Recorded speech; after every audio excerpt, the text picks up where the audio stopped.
1967 पासूनची परंपरा कायम राखत उपमुख्यमंत्री अजित पवार हे आज निवडणुकीच्या प्रचाराचा शुभारंभ करतील। निवडणूक कोणतीही असो, प्रचाराचा नारळ हा बारामती तालुक्यामधल्या कन्हेरीच्या मंदिरामध्येच फोडला जातो। त्यामुळे उपमुख्यमंत्री अजित पवार हे आज दुपारी 3 वाजता कन्हेरी मारुतीच्या मंदिरामध्ये नारळ वाढवतील आणि आपल्या प्रचाराचा शुभारंभ करतील। दरम्यान यावेळची निवडणूक ही विशेष आहे, कारण बारामतीमध्ये दोन्ही राष्ट्रवादी गट हे एकत्र लढतायत। महायुतीच्या या नव्या समीकरणामुळे आजच्या या कार्यक्रमामध्ये शरद पवार गटामधले कोणते बडे नेते उपस्थित राहतील याकडे अनेकांचं लक्ष आहे।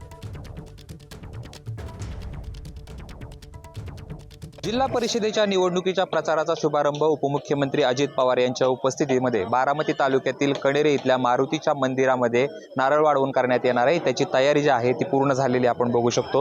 हेच ते मारुतीचं बारामती तालुक्यातील कणेरे इथली मारुतीचं मंदिर आणि या ठिकाणी 1967 सालापासून ज्यावेळेस शरद पवारांनी पहिली निवडणूक लढवली त्यावेळेसपासून लोकसभा असेल, विधानसभा असेल, जिल्हा परिषद असेल, या निवडणुकीच्या प्रचाराचा शुभारंभ याच ठिकाणी या मारुतीच्या मंदिरात नारळ वाढवून केला जातो। तेव्हा चालू झालेली परंपरा आज तागायत देखील सुरूच आहे आणि ते नारळ वाढवून झाल्यानंतर याच मंदिराच्या बाहेर या ठिकाणी असं स्टेज उभारण्यात आलेला आहे आणि या ठिकाणी जो आहे तो उपमुख्यमंत्री अजित पवार जे आहेत ते कार्यकर्त्यांना मार्गदर्शन करतील। खरं तर दोन्ही राष्ट्रवादी यावेळेस एकत्र निवडणूक लढत आहेत आणि या बॅनरवरती आपण फोटो बघू शकतो। या ठिकाणी शरद पवारांचा फोटो आहे, सुप्रिया सुळेंचा फोटो आहे, त्याच पद्धतीने सुनेत्रा पवारांचा फोटो आहे आणि याच बॅनरवरती उपमुख्यमंत्री अजित पवार यांचा भला मोठा असा फोटो छापण्यात आलेला आहे। असं जरी असलं तरी या ठिकाणी अजित पवारांनी शरद पवारांच्या राष्ट्रवादीला एकही जागा सोडली नसल्यामुळे शरद पवारांच्या गोटामध्ये जे आहे ते कार्यकर्ते नाराज आहेत। मात्र माध्यमांसमोर ते अद्यापपर्यंत कुठलीही प्रतिक्रिया द्यायला तयार नाहीत। त्याच्यामुळं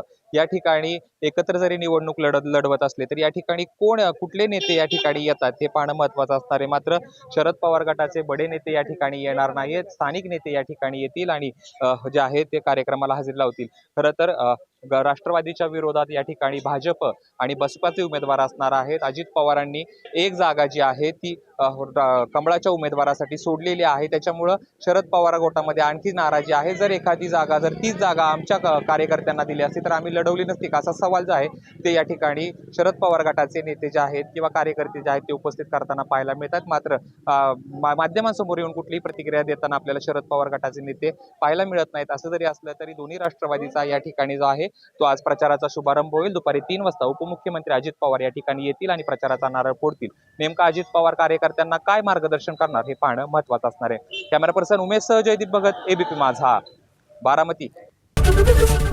एबीपी माझा, उघडा डोळे बघा नीट।